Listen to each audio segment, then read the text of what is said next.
Before the rest of the Turin Giants crew joins the episode, I'd like to deliver a brief in memoriam.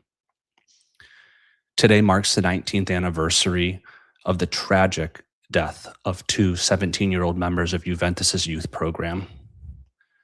As a former athlete, I cannot imagine the loss of a teammate.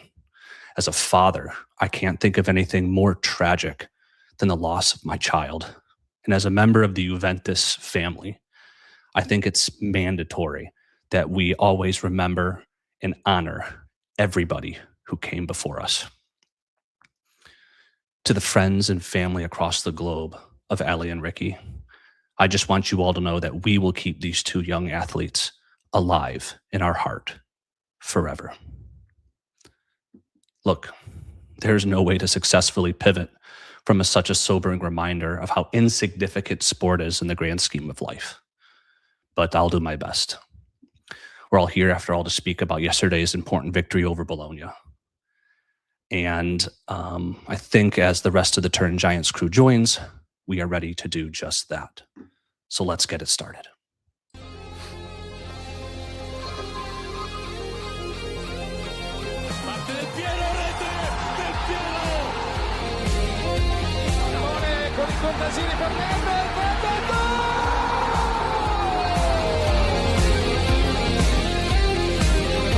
Conclusione rete, Andrea Pirlo, un gol pazzesco.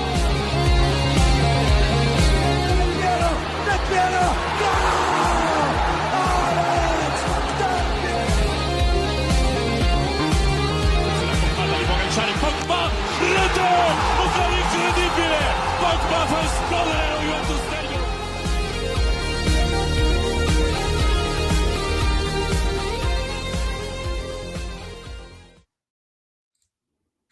Welcome, everybody, to episode 333 of the Turin Giants podcast.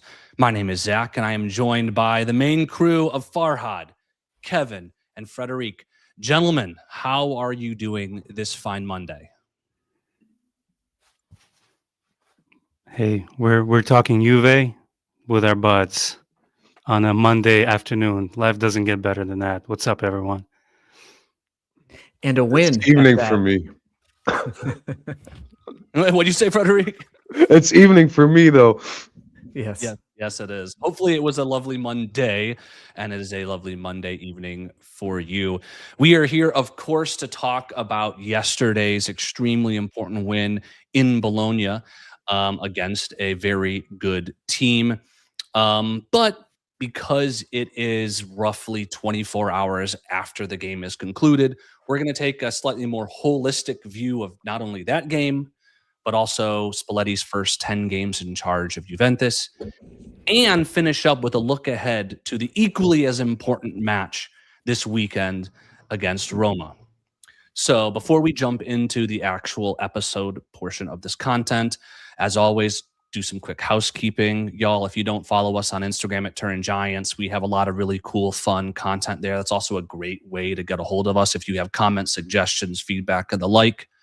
Additionally, thinking about YouTube, it is, we try our best, right, to be entertaining and informative, and all we ask in return is a like and subscribe. Those things for content creators, if you haven't heard it already, let me be the one to tell you, is extremely important. So we'd appreciate if you could do that for us. But I think that covers everything. Let's get into the Bologna game. And I'm going to start with you, Kevin, because I don't think it can be understated or overstated. I think it needs to be stated a lot how important that match was for Juventus, who came into that game 7th place of the table against a really good 5th place Bologna squad, right? 100%. I mean,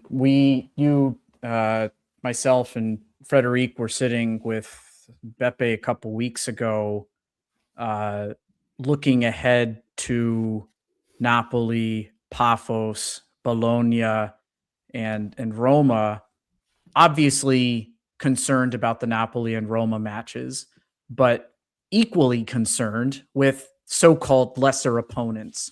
And looking at the Paphos game, looking at the Bologna match, and saying Bologna is a lesser opponent, especially these last couple years, is probably disrespecting them to a degree, but they certainly don't have the credibility and the reputation and the history that Napoli and Roma do.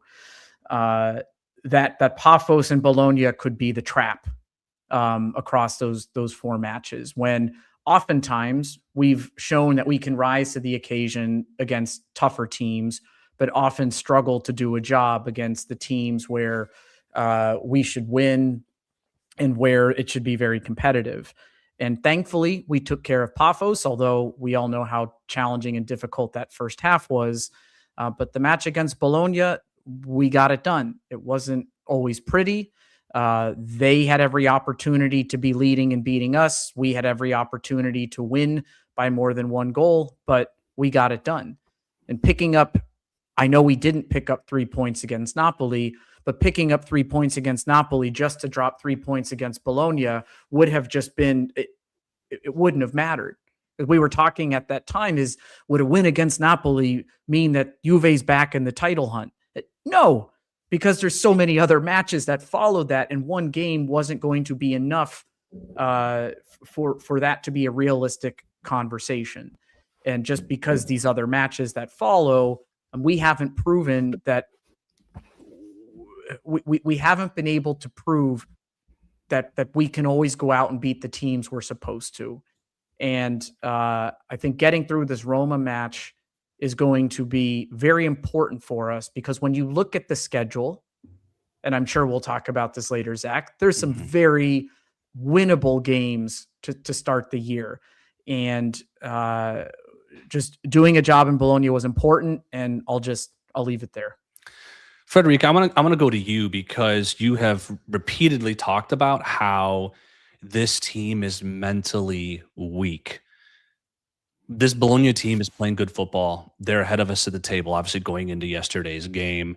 There was a lot of pressure put on this. There's always a lot of pressure put on Juventus, but especially for this game, because it was the one, as Kevin said, that was maybe the one that was most beatable in the Napoli-Bologna-Roma spread. So do you think that the performance on the pitch was indicative of a team that's still flawed but has matured mentally somewhat?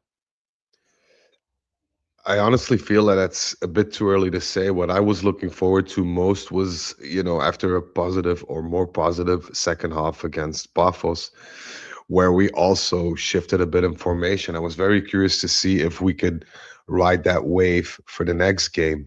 And I was very concerned about the way that we start our first halves.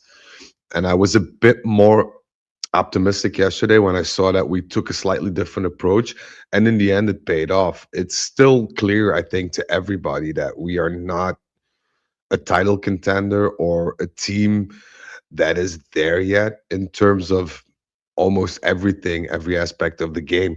But it was very, dare I say it, heartwarming for me to see that they took that second half of Paphos as something to build upon, started the game with another mentality, and throughout the game made more of a statement concerning their mentality, their eagerness and their willingness to fight back. And granted, technically, it wasn't all that good, and I'll get into that later on, because I have some issues with the way that people are approaching this game, especially the media. But it was very positive for me to see that they're building something, and that you could, in my opinion, feel the hand of Spalletti for maybe the first time after Paphos, and you can see what he's trying to do with what vision, and how he tries to instill also not just the vision and the formation, but that mentality. So I think, to summarize, we've won a battle, but we're far from winning the war still. Farhad, going into that game, we played 3 horrible halves of football and 1 good one. Were you optimistic that we could get the job done in Bologna? No, okay. No, not at all. Just tell you now. I mean, as a UF fan, are you ever optimistic nowadays? Now, playing away would be tough, especially to this team. And I'm looking in the comments here. Luca is saying, nope, that's not him saying. Somebody said about how really beatable Bologna are, if any, like Frederic mentioned, they haven't won there since 2019. So yeah, going in that game, not really optimistic, but hopeful, and we can see that the team is starting to click a little bit, and I'll talk about it later. But the big picture, I don't know if you want me to say it about it right now, but in the big picture, huge win, huge W.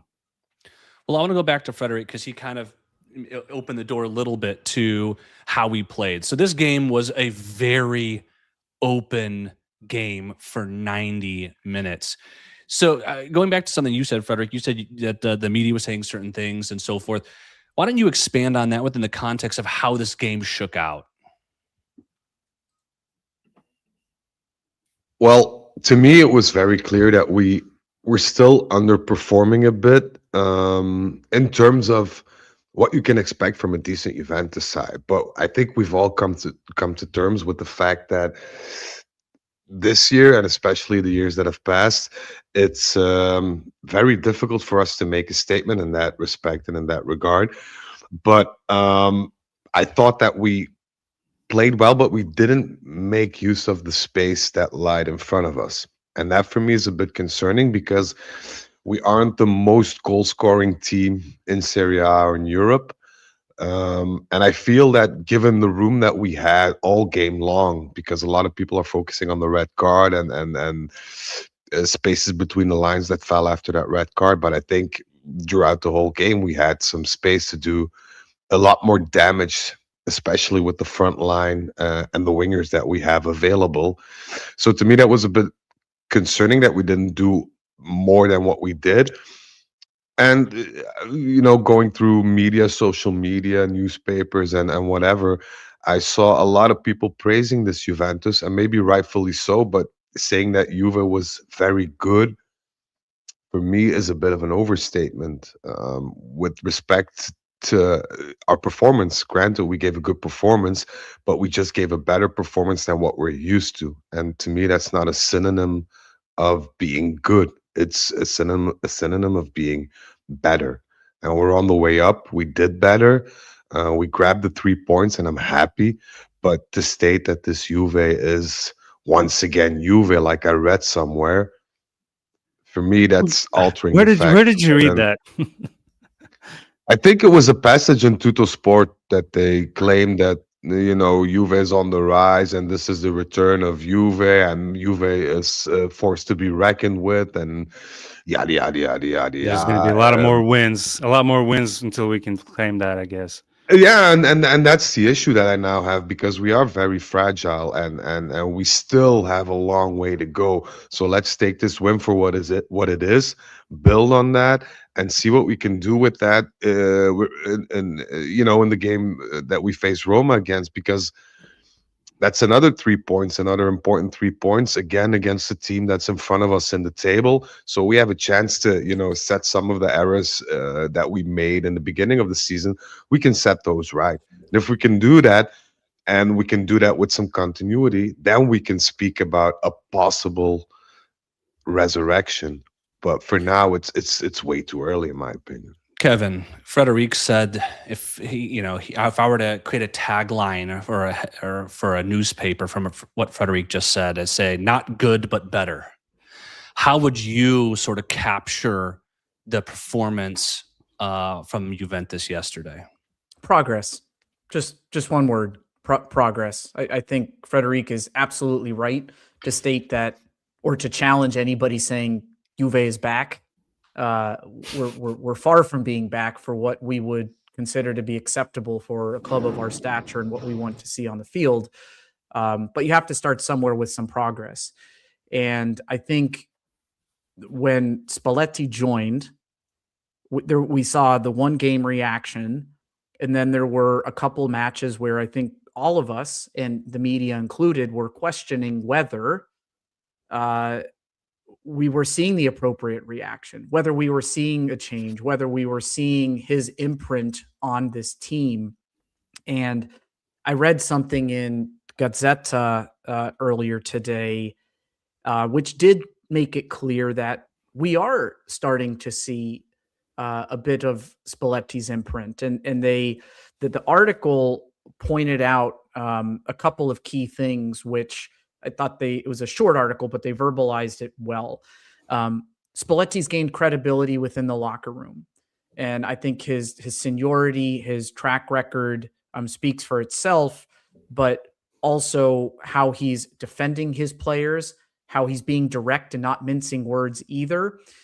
After a match like Napoli, where he took accountability for the mistakes that he made, like that establishes credibility and a sense of authenticity with the squad. Another key thing is he's getting more out of the quote unquote senators within this club. And I know we would probably challenge how many senators we actually have with a strong core that we want to build around.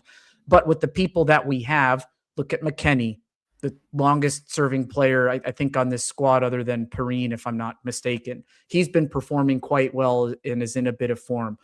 Coop Miners, who we believe is supposed to be a part of our future growth as a club, has been reborn under him, albeit not in the right position, but he's getting his faith and mental strength back.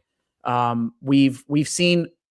I'm not trying to start a debate here, but Locatelli's performances have been a bit better. You've seen David and Openda starting to get a bit of credibility, and you see like some happiness and some positive body language just on the touchline between them.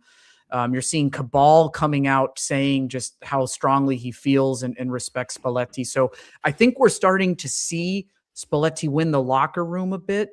And in a match against Bologna, in a must-win match off of the heels of a poor Napoli game, getting things back on track at the Champions League, Roma at the weekend, again against one of Spalletti's former sides, and a bit of a deep breath for Christmas before getting into the other matches. Progress. We are seeing progress. Kevin mentioned some of the improving players under Spalletti, Farhad, but who do you think, if you had to name one player, who sits at the center of the progress that Juventus is making? Where's my American anthem drop? Seeing McKennie get the respect finally, respect back is lovely. Kevin mentioned Locatelli. I don't see it, but I'll respect Kevin's opinion. No, I asked you for one. So is your one player at the center of it McKennie? Well, McKennie, but I don't know if he's improving. He's always been McKennie. He's always done what he's done, and it's lovely to see him, getting shouts from the fans and seeing him hustle out there it's nice to see. One thing we haven't seen in a while was a set piece goal. Frederic, why don't you talk us through that little, very smart passage of play which yielded the only goal of the game? It was, I hope, something that was trained upon. I think you could tell as well, because It looked like it. Yeah. The ball was passed down to Yildiz, whereas Yildiz often plays it back short either. Doesn't swing in the cross that many times if he's taking or if he's standing by the corner side flag. So I was a bit surprised, as were the Bologna defenders, because lo and behold, we had a very vivid Cabal in the center of it, heading it home, and it was as simple as that. And it just goes to show that at times it can be very simple to score. You don't need that striker who's netting 30 goals a game. You just need a clean pass with some vision, somebody running in, running into space, making some room for the other person that comes in this case, Cabal. And Cabal heads it home. And there's that. And I think if I look back, because I look back at the goal several times today, I think this is something that we can exploit. I think we seldom use Yildiz as our assist man. We often think that he needs to get the ball, dribble, cut back, and shoot in the top corner, which he can also do. But I think a lot of his talent lies in the fact that he's very good with handing out assists, especially in set pieces. So I'm hoping to see this more, not just only with corner kicks, but only even with free kicks or whatever, because Yildiz is known to take a free kick directly as well, and I'm hoping he can improve on that, because if you look at the history of our set piece goals this season and the latter, it was kind of horrendous. So I'm hoping we can improve on that. And it was a good goal. The question that pops in my head, and that's the only question today, if I look back at those goals, is what if that goal didn't came to be? What was our plan of attack to break down the defense and use that space that we were getting? And this is a bit of my gripe, because we had a lot of space, and it's very ironic that we scored from an opportunity where the space was very limited, because you could see both teams in the penalty area, not a lot of space there. So it was kind of ironic to score at that point and in that situation. But I was very happy that we did, and I have to say it was a commendable assist by Yildiz, because that's not an easy. He makes it look easy, but it's not an easy cross to make. Well, he did at least one thing better than Cambiaso, our free kick taker, the first, 60 minutes. He beat the first man. So at least you start there. And Progress, then, like Kevin and said. And then good things happen. Kevin, Frederic kind of said, well, I don't know how we would have scored if we didn't score from there. It seems to me to be really obvious, because Cabal, one of our first subs, obviously that's the goal. But if he doesn't, our other first sub, Openda, was having an absolute field day with Bologna's high line. We oftentimes we give a lot of credit to coaches when they make a switch, and those switches, have an enormous impact. Was this the coming out party of Openda? And what credit do you give the players, Cabal and Openda, for the influence they had on this game versus, Spalletti in instituting those substitutions, which were clearly impactful? I'm going to go back to the word I chose earlier and just repeat myself and just indicate this was good progress. I think celebrating coming out party for Openda is, look, he just needs a streak of games where he's putting in above average performances and he's getting shots on target, creating assists, scoring goals here and there, and just being a productive player on the field, instead of in many matches where he comes on too little, too late, looks lost, isn't in sync with some of the other players, mentally is trying to prove himself because he hasn't been getting these chances, and that pressure put on him either externally or just by himself, I think has had a negative impact. Cabal's also a player where I'm sure all four of us and every person on this chat in previous matches has also been very critical of some of his defensive play. Particularly, it was, if memory is serving me correctly, the Napoli match. He was chewed up by Neres on that side, right? And it's how quickly we can kind of forget that and say, wow, maybe Cabal's back or he's growing. I just think progress, right? And I think Spalletti sees something in Cabal, and I think having a fit, dependable person on the left side of the field who's not named Cambiaso serves us well, because everybody and their mother is complaining about Cambiaso's performances, understandably so. I know that wasn't the question, but when you look at Cabal and Openda, the more players within the squad, both in the starting 11 and on the fringe around that, who are having positive performances, getting a bit of confidence, is only a good thing as we enter the middle and the turning point of the season. Might I add one thing? Because we're talking about players that are developing, that are getting better, that are performing the way we expect them to. And this is not something that happens overnight. And clearly here you could see the hand of Spalletti in the sense that he's a manager who's known to talk a lot to his players, directly and indirectly, but is also known as sort of a father figure. If you look at the youngsters that he's trained throughout the years, in every team that he's coached, there was always this one wild card that suddenly appeared and overperformed, or maybe just performed the way they should. And they all kind of thank Spalletti for that. And I think this is something that we Do you have any examples? I'm just curious. oh, there are lots. I think Lobotka at Napoli at the time. I'm not Uh, trying to put you on the spot, but no, no, no, I'm no, no. I'm just curious. thinking about Lobotka at the time. There were two at Roma as well. I think Florenzi. No, not Florenzi. Brozovic Yeah, at Roma. Florenzi, Brozovic. I think also Spinazzola.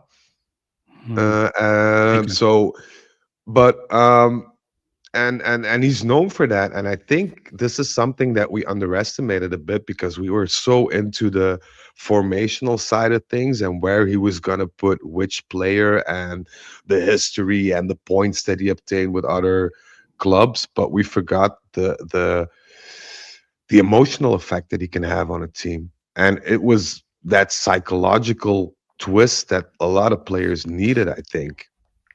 So Yeah, Excuse me. the thing I want to pump the brakes on Cabal. I'm definitely one of the individuals who's a little bit more conservative in his analysis of him. Because on one hand he scores the goal with a header. When he was at Verona, he was, I think, third in Serie A in aerial duel win percentage. He's clearly a very skilled player in the air, and the little short pass caused a lot of a break, we'll say, in Bologna's defensive line that he was able to exploit. But then, what was it? Within 5 minutes, he heads a ball to keep it in, where only Bologna shirts around, instigating a very promising counterattack opportunity for our opponents. Is very much a raw player still there, and he has to grow. I think if what these gentlemen next to me are saying is true, and that Spalletti can get him to grow like he did with Coop and McKennie so far, who would have very stark changes under the new manager, that would serve us enormously, considering the black hole that we have currently on the left side of the pitch. I think we started already talking about individual players. So let's kind of get into, first and foremost, each of our players of the match. We'll kind of go around the horn on that. And then there's a few other folks I want to mention. Um, Farhad, you go first. Who was your player of the match yesterday and why? I am known for my unorthodox answers. He's not a player of, I mean, contribution wise, there was players like McKennie and Openda, like you guys mentioned, but someone I'd like to highlight is the return of Bremer. And I apologize for not going with a direct answer. And I'm just noticing I'm out of focus, but it was so nice to see Bremer. I just wanted to give him a couple of seconds here. Hopefully he does feel good before the game against Roma, because God knows we need him. Who got the man of the match officially? Because in the replies here in the comments in the chat, someone says Kelly was robbed. So Kelly was a standout, definitely. But who ended up getting the man of the match? You guys know? I don't remember, honestly. All right. But yours is Bremer. We were going to absolutely talk about his return. Frederic, go next. I thought De Gregorio was great also. Farhad, you keep breaking the rules. I ask you for one name. You give me multiple names. Okay, so it's Sorry, Dad.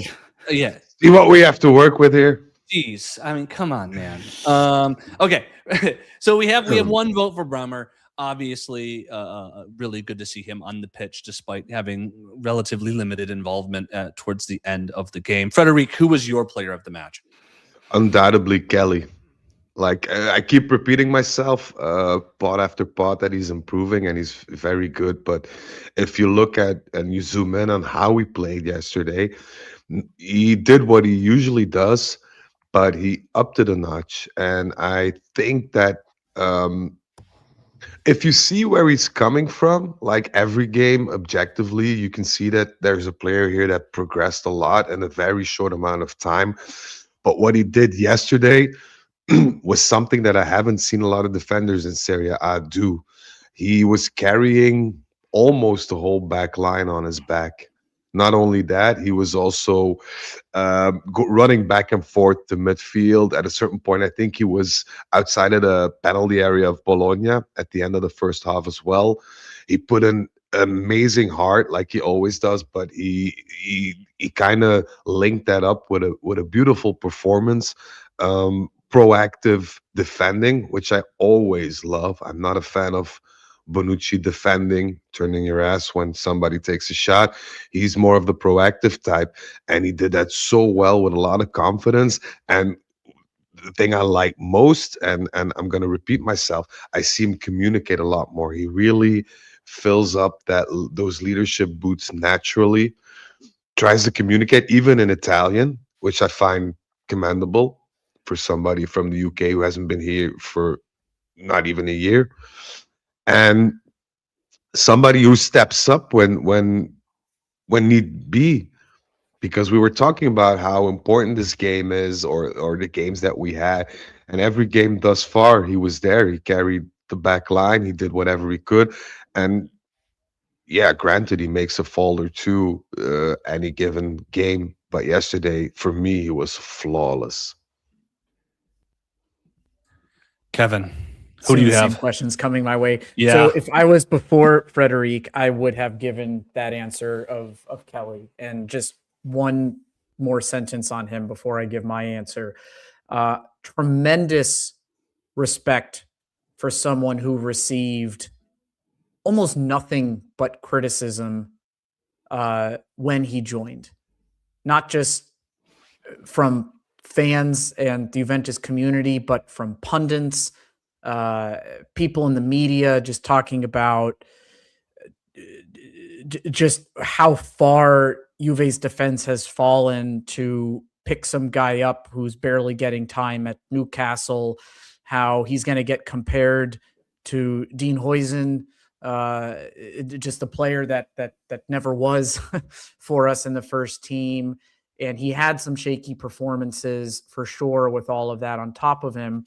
But for everything we know to have been true over the summer, and how he stayed and how he trained and how he wanted to prove himself, and for what he's shown on the pitch today, he's one of these players who's giving him who's giving his best.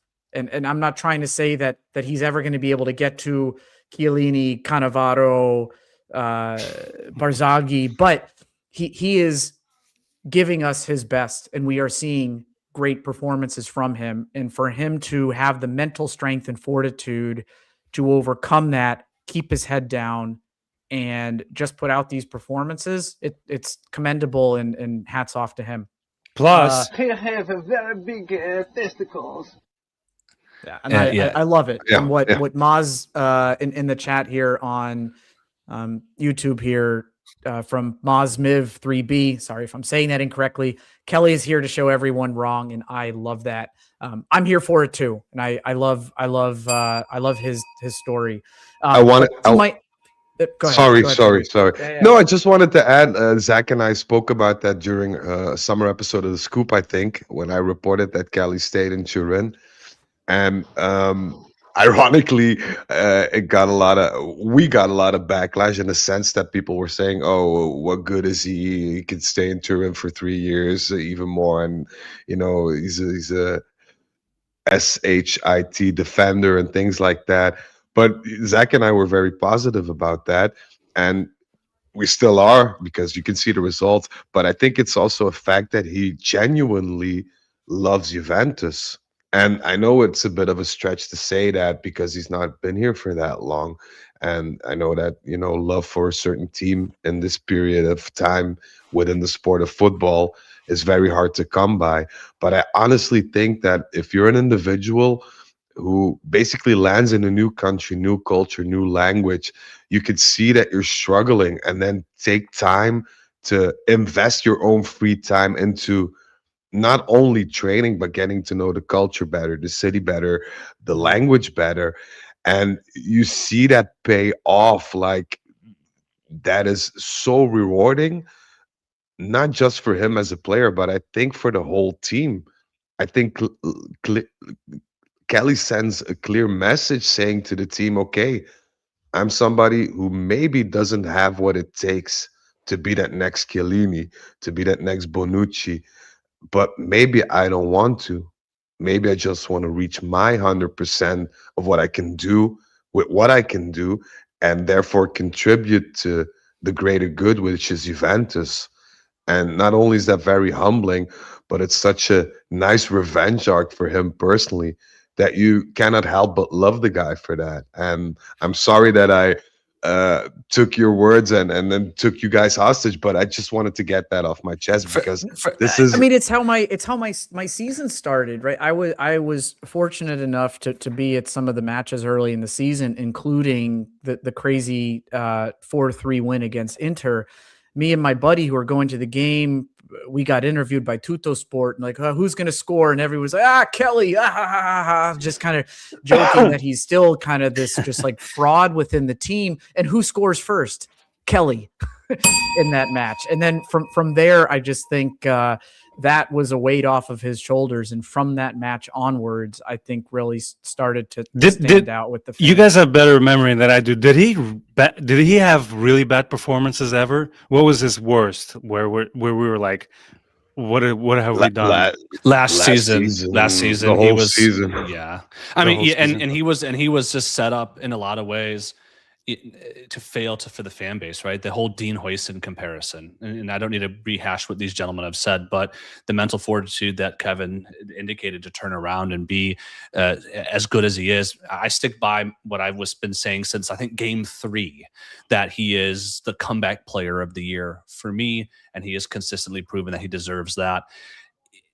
Taking a more expansive look at our defense, obviously we saw Bremer back playing very conservatively for a short period of time in the game. But, if we take him out, because it's going to be sort of a long road for him, I feel I'm strangely comfortable with our back line of Kalulu, Kelly, and Coop Miners. Like, they give me, I don't worry about them very much. I think they're very steady. 3 of the last 4 games we've played were clean sheets, which we just never had up till that point. Are you guys as strangely confident and comfortable with our defense right now? An area of the pitch where under Tudor we were freaking out. I'm going to step in because I'm also going to give my answer to the previous question that I never gave because this builds upon it. My MVP for the match, who's not Bremer or Kelly from Farhad and Frederic respectively, is Di Gregorio, and I'm just going to give you 3 reasons for it. 1, clean sheet. 2, 4 saves, some of them trickier than others. 3, had the kind of air quotes assist on the red card for looking upfield with the deep ball, and contributes towards that. So he'll be my MVP there. I guess Kevin doesn't get yelled at for changing his answer, but whatever. He hasn't given an answer yet. So I was just reinforcing Kelly previously, but on that though, I do feel more comfortable. The defense seems it is no longer. I don't know if it ever was the worst part of our game, but it's not the area of the pitch that I'm most concerned about right now. We still don't have our midfield figured out, but I think the thing that we were worried about earlier, Frederic was indicating, if that free kick goal never came, where was the goal coming from? Because that's my concern. I don't know where goals are coming from sometimes. And if we're not going to get a moment of magic from Yildiz, I have concern where the goals are coming from. We are not a prolific side. I mean, for sitting, how's Roma doing right now? They are Roma is going to win that game. They are for sitting 5th in the table with a goal differential of 5. We're not very prolific. I mean, this is a very incomplete side, and we don't have depth in defense right now, but it's not the part of our game that I'm most concerned about. I have to say, I think, Frederic, that Di Gregorio looked a lot more certain in aerial situations in that game as well, wouldn't you say? He gave the performance that you'd expect him to give every game. And maybe that's the issue because I can, I mean, hats off to him for yesterday. It was a decent performance. Ooh, we got a hats off. It wasn't a world shocking performance, but he was solid. He stood his ground. He intervened when he needed to. But and that's for me the kicker of the whole thing. You'd expect him to do so almost every game, whereas now it feels like an exception to the rule where the table should have been turned. Like he should have had a bad game, and that should have been the end of it. So I'm not gonna go back to my tracks and say, oh no, he's a good. I still think he's a mediocre good goalkeeper. All things considered, but yesterday he did well, and I'm hoping that he can show that at least another 10 games this season, because that's basically the job of a goalie. You need to get points in for your team and prevent other people to score. Frederic, That's what he did yesterday, and I'm happy. I hope he can repeat himself numerous Frederic, times. I know you're the Di Gregorio gauge here on the podcast. Do you think the entire team, except a couple of people who are lagging, entire team is improving, as we mentioned? You think Di Gregorio is just one of those players who just, feels like a little more responsibility under Spalletti, and that's him improving a little bit? I think that if you're part of a team and you come to terms with the fact that you are a team and that you share an equal goal which you want to reach, and the noses are all in the same way, and you accept the fact that you'll have to fight hard to reach those goals, but you have to do that together, and you have one leader who drills that into you every day, then it boosts confidence, boosts self-awareness, and boosts the whole us against the world feeling. And this is the kind of feeling that we were missing for a long time.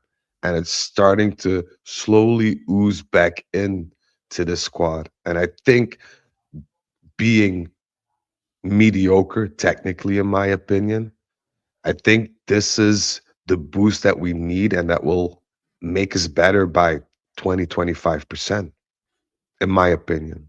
So yes, I think he's more confident, as is the whole team, or at least 80% of the players that we saw. We have a long way to go still, but this is something that can be of crucial value throughout a whole season, because something has changed. Now, if we can keep it up, that's another discussion. But you could see that there are numerous aspects of the game and of the squad that have been altered in some way, shape, or form, which can have a very positive effect on the whole team. Good. Thank you. I'll kind of close this topic by giving mine. I think Yildiz also was a man of the match, got the assist, and despite not having a great passing performance, at least to his lofty standards, or maybe the standards that we hold him to, he was extremely influential, in more central positions. In fact, if you could, depending on the broadcast, you might have caught it Spalletti yelling at Yildiz in order to take more central positions, to find pockets of space in more dangerous places on the pitch in order to help facilitate more positive attacking intent. And I think he did that really well. I do think ultimately, though, I share a lot of people's apprehension on where will the goals come from. But I think many of us will agree that when we do score, it almost always goes through him, like it did yesterday. So I think that rounds out our men of the match. We also talked about Openda, Bremer, and other folks. Just real briefly, Farhad, we've been talking a lot about Cambiasso, and he came up a lot in chat, right? In fact, spoilers / plug, I guess, more of a plug, is Frederic and I will be doing another episode of our new series called It's Black and White, where we will debate whether Cambiasso has a place in this club moving forward. Anybody who knows Frederic knows exactly what side he's going to take. Love the new show, boys. Let's plug it. It's great numbers. The response is awesome. You guys have a new show. Congrats. Well, thanks. Yeah, a lot of really cool, a lot of eyeballs, a lot of comments. We really appreciate it. Frederic and I read all that stuff. We always look to improve. So stay tuned for those episodes and continue to give us the comments and the feedback. We read it and it helps us do a better job for y'all. But Farhad, just speak about Cambiasso yesterday because he seemed to also struggle to have an influence. Are we just stuck having to play him because the alternatives are a Cabal Mhm. who is still getting up to speed, and Kostic, who I don't know how much legs are left. I mean, he's certainly not to be benched. Sadly, like you said, we're kind of stuck with him, but something needs to happen. We went from a player who was wanted by Manchester City at one point to whatever's happening now. Every time I see it, I just expect a back pass. And it's like if the coach would tell him, "Hey, you're not allowed to do that. You're not allowed to pass the ball back." But obviously, I'm not there to suggest that to Spalletti. No, it's as you can see from the comments, people just don't know what's going on. He went from a great prospect, and this kid who was, and then I remember injury happened, and it's clearly something mental. The questions. Oh, look at the questions. I guess we're gonna have a little segment dedicated to Cambiasso because we don't know what's going on. Cambiasso can play as a left wing and move Yildiz to number 10 position. Those are Well, the I mean, comments. we don't need to get into. We don't need to get into. I'm not getting into But- the all of that. It's just if you were the coach, Farhad, and you had a choice, you're Mhm. gonna play. And we're gonna assume McKennie's on the right. Okay, poor Mhm. João Mario, no justice for him. McKennie's on the right. And your choice is Cambiasso, your choice is Cabal, and your choice is Kostic. Well, now that who are I'm you starting? Who are you starting? sadly Cambiasso, it's a shit show, and we're here for it. But he has he has it in him. I just don't know what's going on. Honestly, it's you play the kid, maybe a moment of magic will happen, and because we see a lot of stupidity, a lot of yellow cards, and weird decisions, and His free kicks and corner kicks are free horrible. kicks, and I mean corner kicks just he needs to stop. But curious, a short corner kick yesterday worked, but that was a pass from Yildiz. It wasn't him. Cambiasso, yeah, No, old that was Cambiasso Chico. That was did. Chico. That was Oh, Chico. was it really? Oh, Yeah, I it was. apologize. Cambiasso Yeah, was so already he wasn't subbed even involved. at that point, I believe, because Cabal was the one who scored, who came in. Frederic. You have to keep playing him. Yeah, like you said, Kostic. If Kostic is the alternative, then we're screwed. Frederic, I'm going to maybe take a shot in the dark here. If the whole point of Cambiasso is to drift into the midfield and create forward-moving progression, probably more centrally than your normal wingback, would it be crazy talk to just play João Mario over there? He's very good going forward. He is equally poor in defense. He can cross. He can dribble. He's fast. Would giving him a shot in that position over Cabal, who's still getting back up to speed, and Kostic, who I'm not sure has it anymore, worth it? Or is that crazy talk?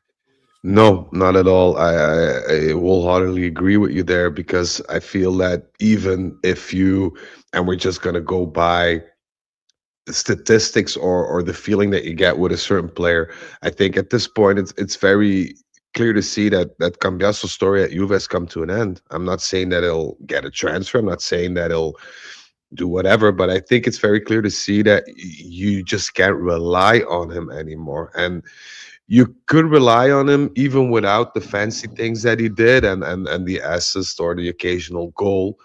So that was always a bonus. But if you see the way he puts in performances now, I wouldn't hesitate to bring John Mario on. Now, and this is maybe the issue by itself. Spalletti's not a fan of Cambiasso either, but he sees these guys train every day. And I think he just picks the ones that train the best. And I've been told that Cambiasso on the training pitch is a whole different Cambiasso than the one that we see come game night. To get deeper into the Cambiasso issue, we'll share that on our episode of It's Black and White. But it's a mental issue, and it hasn't anything to do with Juventus, the coach, the formation, whatever. I think he was so disillusioned by the miss of that transfer to City and maybe the lack of interest from other teams that he sees this as a ceiling, and he's just not content with the ceiling that he's reached. And, you know, for me personally, I'd give John Mario the chance. And I don't think it'll be long if John Mario doesn't leave in January, which I strongly doubt. Should that not be the case, I think we'll see John Mario receive a lot more minutes, either on the other side, and then Spalletti's known to switch things up. But you're gonna have to play him because the Cambiaso performances we're getting now are unacceptable and inexcusable. And I even heard word of a slight altercation between him and Spalletti after the game because he, as I reported, he just broke the corner flag or threw the corner flag away or something when he was subbed, and he put it Damn. back immediately. But yeah, it was off camera because they didn't want to show it, but he was pissed. And word around the street is that he came back to the bench and Spalletti asked him why he was acting like a child, and he said, "You are lucky with the minutes I gave you this game." All right, And buddy. then it went back and forth. So I'm not sure what's going to happen there, but I think it's clear for everybody to see that it's not somebody you can rely on at this point, and he's our weak link. Yeah, I mean the two players, and not to get into, we're going to kind of close this book on the Bologna game and move more towards reflecting on Spalletti's first 10 games in charge. But I think I don't think y'all will disagree that the two players who have yet to exhibit a notable bump since Spalletti joined is Cambiaso and Thuram, who saw some meaningful minutes for the first time in a while. So I think Thuram's look more promising, but those two are the ones I'm waiting on to take that next step. And we will certainly see moving forward. Let's pivot. Okay, we have finished. The Bologna game was the completion of the first 10 games under Spalletti that Juventus have had. They, in that time, have 6 wins, 3 draws, and 1 defeat. Yesterday's win being maybe our most notable, as well as a few in the Champions League. Our draws were against Torino and Fiorentina, both of whom were very vulnerable. And our defeat was obviously his return to Napoli and the Diego Maradona. I'm going to go to you first, Kevin. What letter grade, if this was school, what letter grade would you give Spalletti and why? That's not how I was expecting the question to be phrased. But let's play this game. I'm going to go with a B. I think the questionable decisions against Napoli, if that game had played out better, I probably would have given him an A, because of what he's working with. And we all know, and it has been debated and discussed ad nauseum, and we know the coaching carousel that we're on, and just bringing in another coach isn't the answer to bring Juve back to where we want this team to be until other issues with the club are assessed, which I know we're not talking about now. We're talking about Spalletti. So you look at the beginning of his the start of his tenure here, which I hope continues for a very long time, because that means he's doing well, and I want our club to do well. You have the win against Cremonese and then the 3 straight draws. I think that's him figuring out what he's working with, understanding these players, understanding how he can potentially put his imprint on it without drastically changing things within a squad that has proven to be mentally weak and not that resilient. And then since then, that means we've had 5 wins and 1 loss, right? If I'm doing my math right, after that stint of him kind of figuring things out. Yep. And so again, progress. right? Figured things out, moving forward, beating teams we're supposed to beat, and just to go down a little bit of a history lesson here for the listeners, right? So after the 3 straight draws, wins against Bodo Glimt, Cagliari, Udinese, Paphos, Bologna. Games on paper we should win, went out, did a job, with the one trip up against Napoli, which again, not that the team did not play well, but he also made choices for that match, which we've all criticized, which we don't need to rehash, but he took accountability for it and has 2 wins on the trot now in a very important game, which we know just against Bologna, and we'll see how this continues against Roma. So I'm giving him a B because I think he's learning, I think he's adapting, and I think he's getting the respect in the locker room. Farhad, 4 out of 5 wins, 4 out of the 5 games wins. What, 3 out of the last 4 clean sheets? Are you convinced by Kevin's progress? What letter grade do you give Luciano Spalletti? I'm giving my guy an A. Come on. Took over the team without being here in the summertime. Got us 95% of the important. All right, you guys take over. My garage is open. Next, please.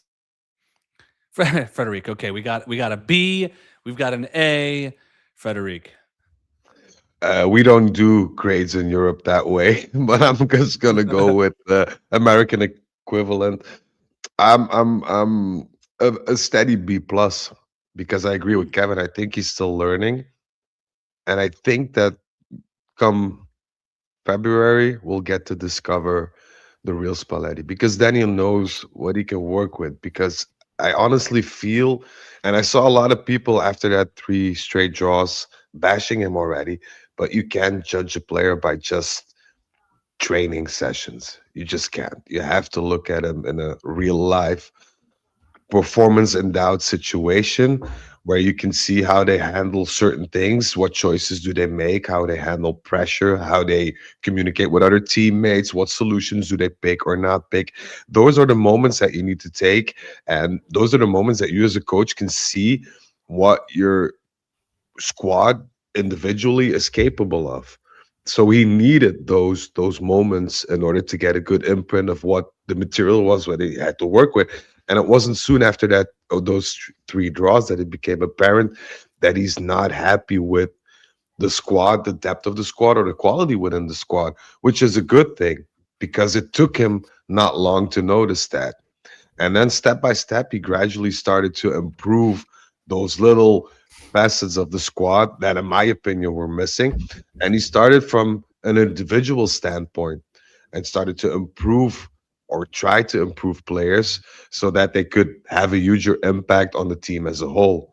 So I think this is a gradual process. I hope that now he has bought himself a bit of time and doesn't get succumb to a lot of the pressure or the criticism that was harshly bestowed on him. And I think come February we'll see a coach who's come to terms with the material that he has and how he wants to utilize it. You know, if you link that up with our coming winter transfer market, where we could maybe poach a player or 2, which could be vital to Spalletti's way of playing and the things that he wants to bring to this team, then I'd say we could move on to an A. Can I add something very quickly? Yes. I remember back in the day when Allegri was still our coach, Kevin mentioned that. I think you even texted us to make sure to mention on the podcast. I think you were in Italy. You said that Allegri is not a good player manager. He's a great, tactician and all that.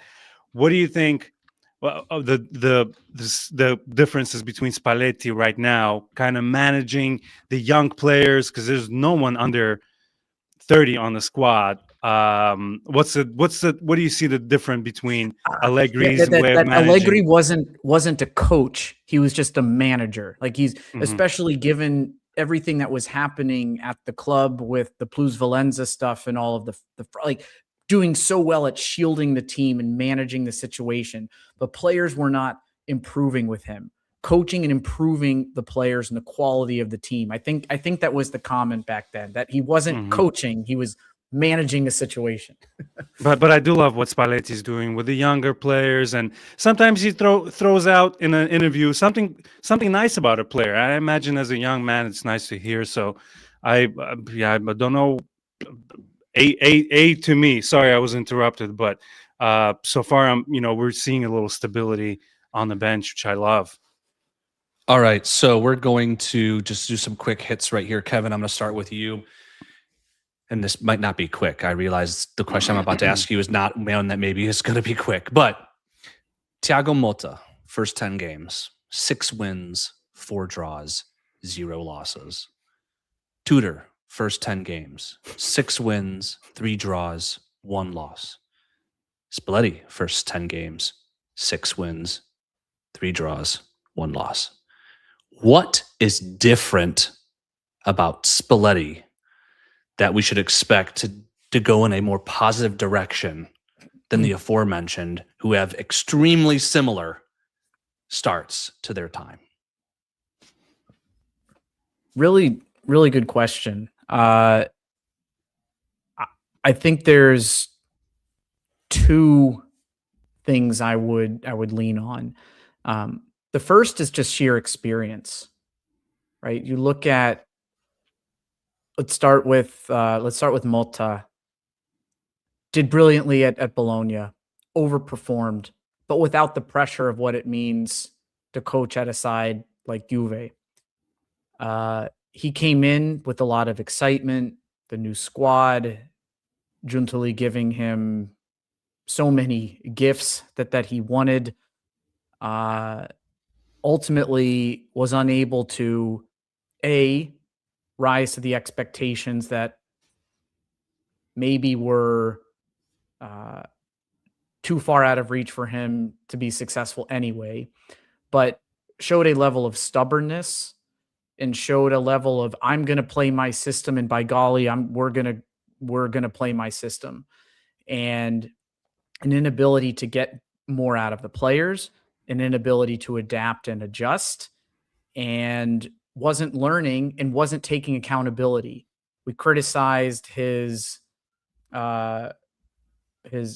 pressers, which I know sometimes it's like how much you actually want to take out of it, but there were themes of him never taking accountability, right? Never learned from it. So there's an experience factor where Spalletti has been there and done that at multiple levels with different teams. Just the sheer nature of his age, right? Just coming in, he's seen, he's learned, and he's gotten where he is. Motta did not, and Tudor had never coached more than 50 games at a team, right? And had never survived a whole single season. So that onto itself is one thing that gives me hope for Spalletti. The second is what I just alluded to before around accountability and learning and adjusting. And we didn't see much accountability from Tudor or Motta in taking ownership of mistakes and trying to adjust and tinker when needed, not out of just tinkering for the sake of tinkering, which we know some managers do, but because things aren't working and you've seen enough body of evidence in training, in matches, in results that commands an adjustment. And we saw that with both Motta and Tudor without any reaction and just like, we're going to keep doing this and I'm going to hold to it. There's a difference in trying to establish continuity versus just being incredibly stubborn and not actually adapting to a situation and trying to get the best out of your team. And Spalletti I think has shown that he's got other tricks up his sleeves and he will learn and adapt to what he's been given. I hope. Okay. With that in mind, Farhad, your sort of quote unquote quick hit. I realize that was not a very easy answer, but do you think Spalletti is the guy that will get us top 4?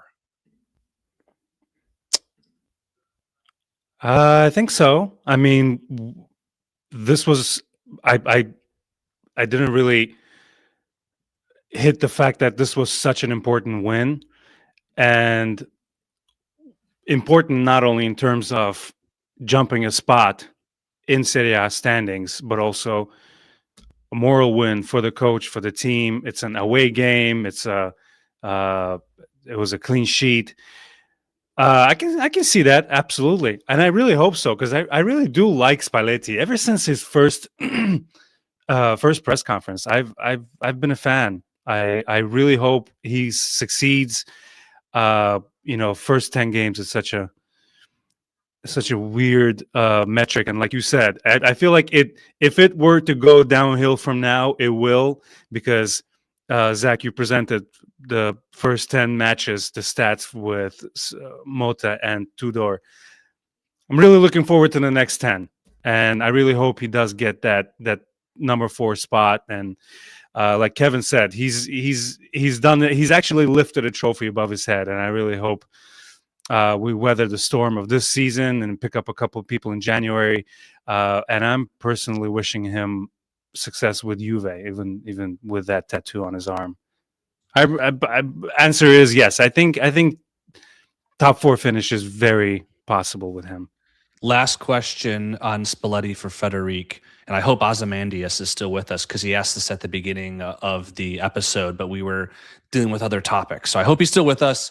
Please put a message in chat if you are. But his question was, if Spalletti doesn't reach top 4, based solely on the evidence we've seen in these 10 games, Frederic, do you keep him?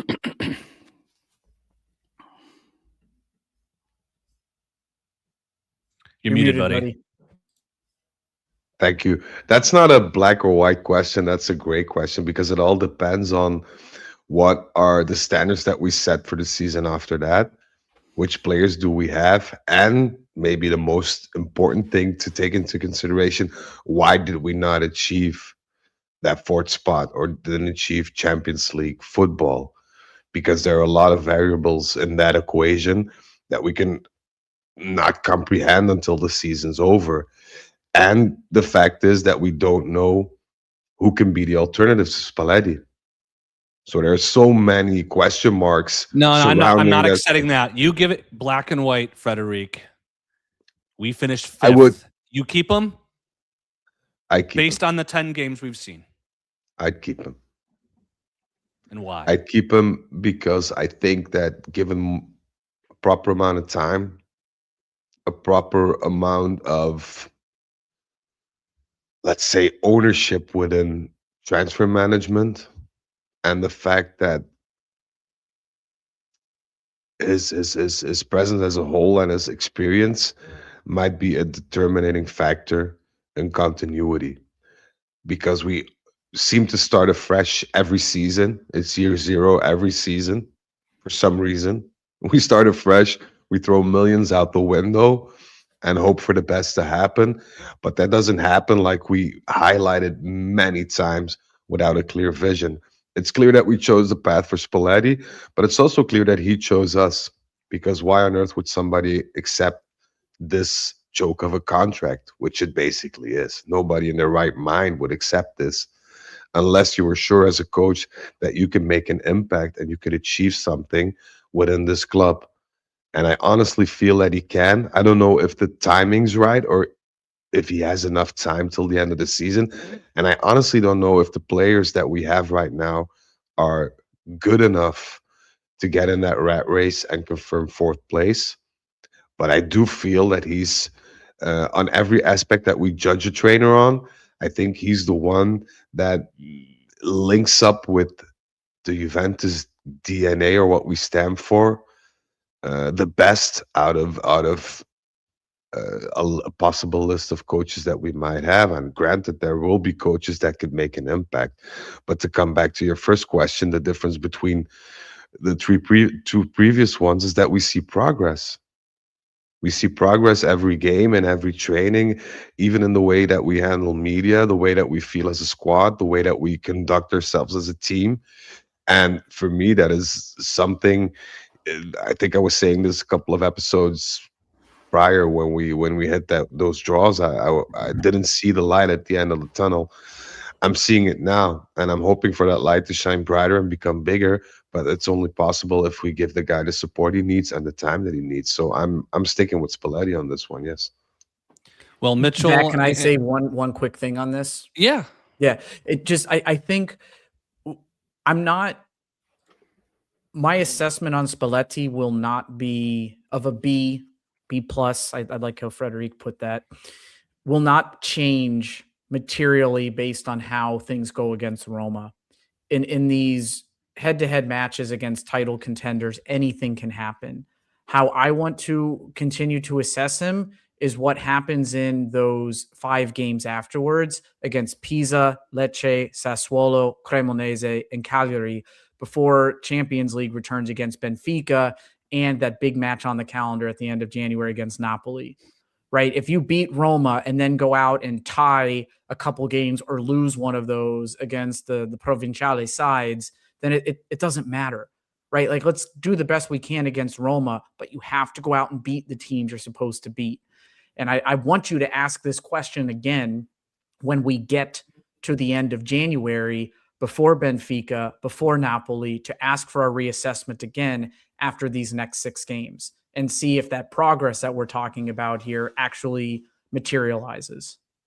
And the transfer market, let's not forget, because we tend to say, I read it in media too, it's the January transfer market, it's always difficult, but you don't need to attract 10 players. And for Spalletti, it's clear he needs that Lobotka figure in his team, which is very vital to him. If we can get that in, if we can get somebody on the left wing as a center back or a left wing back or whatever you want to call it, and you can up the quality within the squad, and you have those players that can do what Spalletti demands of them, it's a whole different view. I mean, we could easily, I'm not saying we're going to, but numerically we could still become league winners. And this is not something that's realistic at this point, but if you just look at how close we are and the difference in quality between those teams, I only see Inter as the one that sadly, qualitatively, is a bit over the levels of the other ones.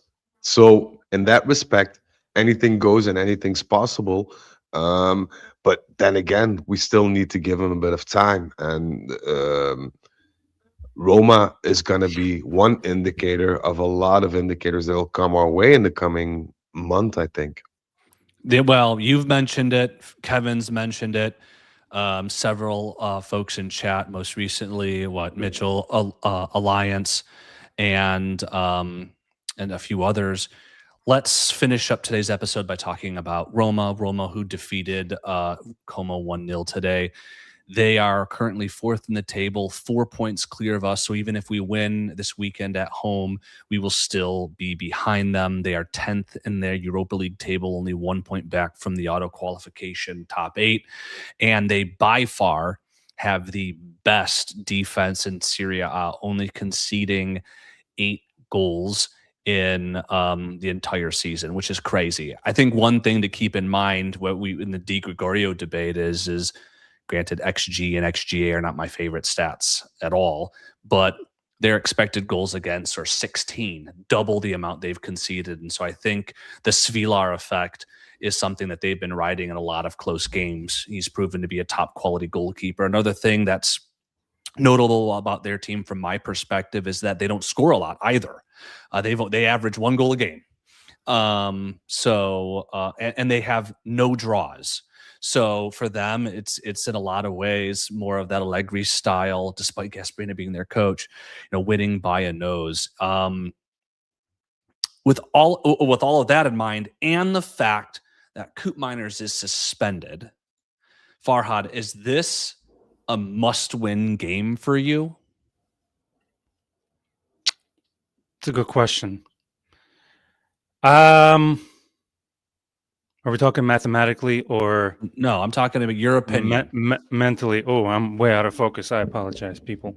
It's definitely a must-win. We're playing at home. God knows on the return what the situation will be. Beating them at home would be away will be super difficult. So we must grab those 3 points while we can. Kind of riding high, and plus it's at home, so it's definitely 3 points. Kevin, we won 4 out of 5. We've got 3 clean sheets in the last 4. We've seen some improvement from players. Farhad says it's a must-win game. Are you confident that we will win this game? And if so, or if not, why? No, I'm not, because we don't know what Juve we're going to see week in and week out. We had a couple nice wins, and then we lay an egg against Napoli, have a terrible first half against Paphos, and then we still pulled out that win and have a nice professional win against Bologna. I'd like to see the progression continue, and if it does, I won't be surprised, because it shows an imprint and it shows things are changing. But it also wouldn't surprise me if we go out there and forget how to play football and don't have a shot on target until the 70th minute of the game. Don't get too We're happy. just an inconsistent squad. This is who we are. What's the thing, Frederic, that he said? Questo siamo. Questo siamo. Yeah, this is who we are. And until this is not who we are, I'm not going to have confidence from one game to the next. Frederic, with the suspension to Coop Miners for accumulation, what does our defense look like? I think we'll start with Cabal. Cabal is left center back? Yeah. I honestly feel that he's going to try and do that. Or maybe even, well, worse or more dramatically, he's going to start with a back four. Which would look like? I think he'll have to throw in Bremer. So Bremer, Cabal, Kelly, Kalulu. Would you, Kevin? Would you start Bremer so soon? Even if he's like the only defender you got, do you start him because you have to, or do you find a way to bring him along slowly? I would not start him. Simple as that. I don't. Neither would I. Neither would I. The how many, like, looking at, I don't even know how it's possible to have that many games in the month of January. We have like 8 games in January, and the Champions League doesn't even pick up until like the end of the month. There's such a string of games coming. There's not truly a holiday or winter break here. But can Bremer take a break after Roma? Oh, a week. There's a week in between Roma, and I believe the next game is Pisa. That starts that run of games that Kevin was talking about. Yeah. But I mean, wasn't the whole problem with Bremer that we started the season, he played every single minute of every single game, and then he busted his leg again, right? I mean, he is match fit, but you could tell from the minutes that he was playing against Bologna that he doesn't have any match rhythm. And that's the issue. I don't think the fitness is the issue, but the match rhythm is the issue. Meaning, we could even switch back to McKennie, but, to get back to the question at hand, I think this game is going to be a game that's going to be won over mentality and not technical ability. Because I see a lot of people praising Roma, rightfully so, because their defense is the best defense. But this is also typical Gasperini. He did the same at Atalanta, where he solidified the defense before going into attacking motion and setting that straight. And this is just the way that he works. In order for us to win that game, we'll have to win it by mentality, make use of the open space that we're gonna get. And if we should win, I hope we do. If we should win, then that marks for me the biggest win of the season, because you go in that short winter break, you go into the holiday period with a very positive outlook towards the rest of the season, with games that are arguably within reach to get a certain amount of points, and you could cement yourself in that top 5. And I think for the confidence, for also the players having something to look forward to, having that unspoken motivation of trying to do better, trying to reach that 4th, maybe 3rd spot, is something of unlimited value. So I think for me, and I've always said this is the turning point. This is maybe the most important game. Apart from the Champions League ones, I think this is the overlook most important. the mental. You can't overlook emotionally and mentally what it will mean for the players to be having Christmas dinner with their families riding a win.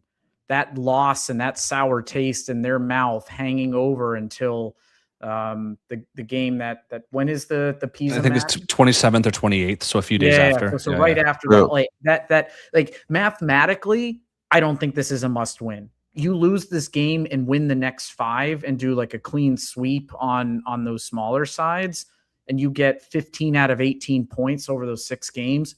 I would take that. But ending the year, well, not finishing that 3-game slog against Napoli, Bologna, Roma, against all top 5, top 6 teams with 2 wins out of 3, you have that win going into the holiday season mentally and emotionally for this team that we've agreed is mentally weak, and Frederic coming with like real insight that validates this. It's huge. So from that perspective, I say it has to be a must win. Mathematically, no, but in the reality of that we have a team of human beings that maybe aren't as mentally strong as we would like them to be. We have to win this game. Also, let's not forget, I think 4th place, whereas other seasons we were talking about, 4th place is the bare minimum. We are Juventus. I think 4th place this season is the ceiling. I think we need to be very realistic with that. You have arguably 2 teams that are way better than us, that are, top of the table as well in terms of quality and quantity. And then you have the fact that we have a lot of people that are, like Kevin pointed out, not so stable on the mental part. So I think this is a season we need to blow through. We need to survive, get what we can. And if we are smart enough to reconfirm Spalletti for next season, and if we're smart enough to listen to him in terms of transfer management, and if we then are smart enough to make subtle tweaks to management, then we can talk about setting something next season. But this season, because I read it everywhere, we could be title contenders if we play like we play, yada yada yada. No, keep that 4th place in mind. Let's try to get that, and let's try to see if we can lay the foundation where we can build upon next season and not start afresh with that year 0 bullshit once again. I think this is the biggest goal we have to achieve this season, in my opinion. Preach. What was? Can I ask one question that I know Zach hates it, but give me one answer. What was the cutaway to Chiellini? What phase did he make? Because I keep seeing it. Even Frederic mentioned that I must have missed that part of the game. He's like, Chiellini's all of us right now. He was doing this. He was praying hands. Yeah.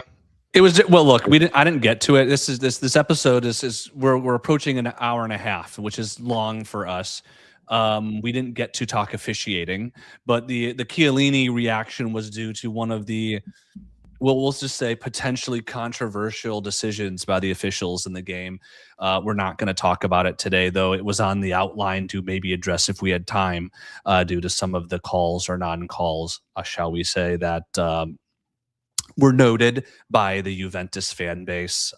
Certainly, we've had a fair number of oopsies that the league has come out afterwards to say, like, yeah, sorry, we got that one wrong, but you're Juve, you'll be fine. There's no recourse, but sorry. Yeah, we're not going to get into that now, but it was one of those, Farhad. I think it's our time to do predictions, and we'll end here, gents. Farhad, Juve Roma this weekend. Who wins and what's the score? And I'm going to write these down. Okay, I'm going to do my best Pepe impression from Thursdays. Oof. I'm going to write these down. All right, Farhad. Can I be last? Let me think about it, because I went to you first. 1-1 draw. It's a must win, like I said, but it ain't always like it's drawn up. You don't always get what you want, right? Yeah, I mean, home advantage is huge. Absolutely. I feel like is Curva on strike this time around? What are they feeling? Who knows? Like Not even they know. Ask them. They're behind you. Ask They'll them. figure it out right before the match starts. So it depends on the atmosphere at the stadium, and plus, if David is, if Openda is feeling it, hopefully he'll finally give us a great performance after Roma. He was, against Bologna, he was decent. Hopefully he keeps going with that. Hopefully the defense holds them, and we're able to sneak one through their amazing defense. So maybe 1-1. Frederic. 2-1 Juve. Kevin. My brain says 0-0. My heart says 1-0. So we'll go with 1-0. Juve? Yes. 0-0 is such a pragmatic prediction. I love it. And I'm going the 0-0. Boring, scrappy, annoying game where afterwards we hop onto a live and we grump for 60 to 90 minutes. This is gonna be. I'm gonna go against the grain here. This is gonna be a very exciting, fast-paced game. Well, you heard it here first, ladies and gentlemen. Frederic, it not only predicts a win, but also an exciting, fast-paced. Frederic, when you're positive, we lose. Okay, I just want you to know this. Okay, your positivity is not good for business. I want to see the statistics. I don't believe it.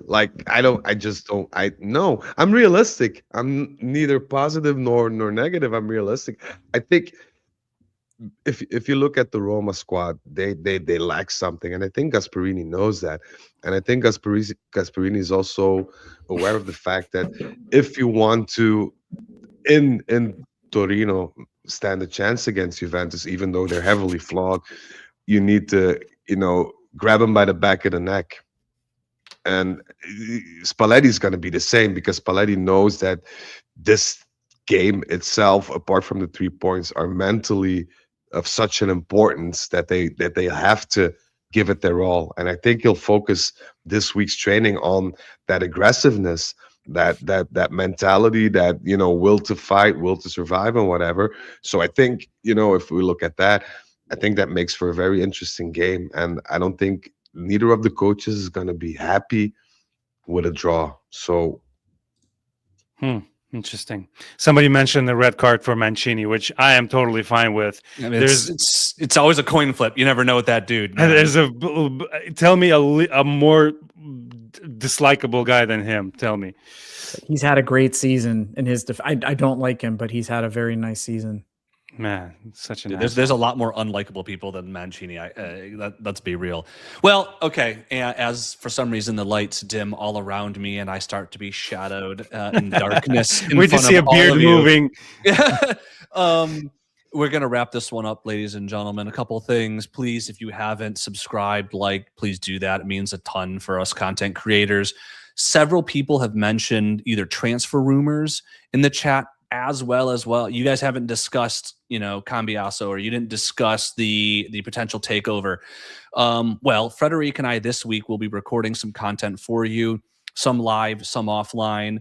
We will be doing a scoop guaranteed this week that should give you sort of a heads up as we look towards January, what things are going on within Juventus in terms of the strategy, as well as some players incoming, outgoing.